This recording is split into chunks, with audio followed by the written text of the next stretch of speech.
मैं doctor R.D. कसमा medical superintendent हूँ Jawaharlal Nehru memorial hospital Srinagar में।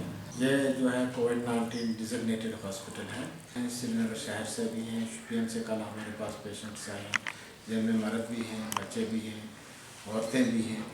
साथ साथ में हमारे हॉस्पिटल में से अभी तक जो हैं 7 लोग यहाँ से सेहतयाब होकर चले गए हैं, उनको हमने डिस्चार्ज कर दिया है। पहले तो हमने 400-500 सैंपल्स उठाए थे, लेकिन आजकल हम जो है पूरी वैली से जितने भी हमारे लैब टेक्नीशियंस हैं उनको ट्रेनिंग दे रहे हैं कि सैंपल कैसे उठाना है, आपको ड्रेस या जामा कैसे पहनना है, कैसे उतारना है, अपने आप को प्रोटेक्ट कैसे करना है। क्योंकि इसका सबसे बड़ा मतलब ये होता है कि अगर एक लैब टेक्नीशियन सैंपल उठा रहा है, 50 लोगों को वो सैंपल उठाता है, 50 लोगों में 1 या 2 लोग पॉजिटिव भी होंगे, तो हमें ये लेके जाना है कि जिसका भी सैंपल वो उठा रहा है वो शायद पॉजिटिव हो, तो उस सूरत में उसकी प्रोटेक्शन जो है वो बहुत ज़्यादा ज़रूरी है। उसके लिए हम उसको ट्रेनिंग दे रहे हैं।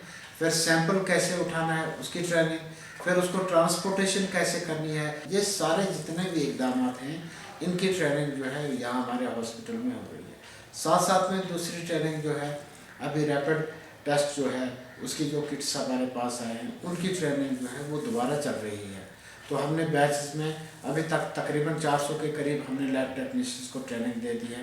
और मैं ये वसूख से कहना चाहता हूँ कि जो अभी तक टेस्टिंग हुई है या जितने केस सामने आए हैं, जितने लोग मोबिलाइज हो चुके हैं, जितने लोगों को क्वारंटाइन से बाहर निकाला गया है, ये सारा हमारी उस मेहनत का नतीजा है कि जो हमारी यहाँ ट्रेनिंग हुई ऑल ओवर द वैली सारी कश्मीर में।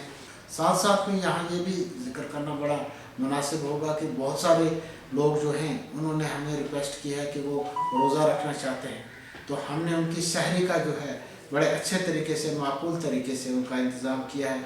उनकी इफ्तारी का हमने बहुत अच्छे तरीके से इंतज़ाम कर रखा है। देखा जाए अपने हिसाब से हमने उनको इस किस्म का माहौल दिया हुआ है जैसे उनके घर में है।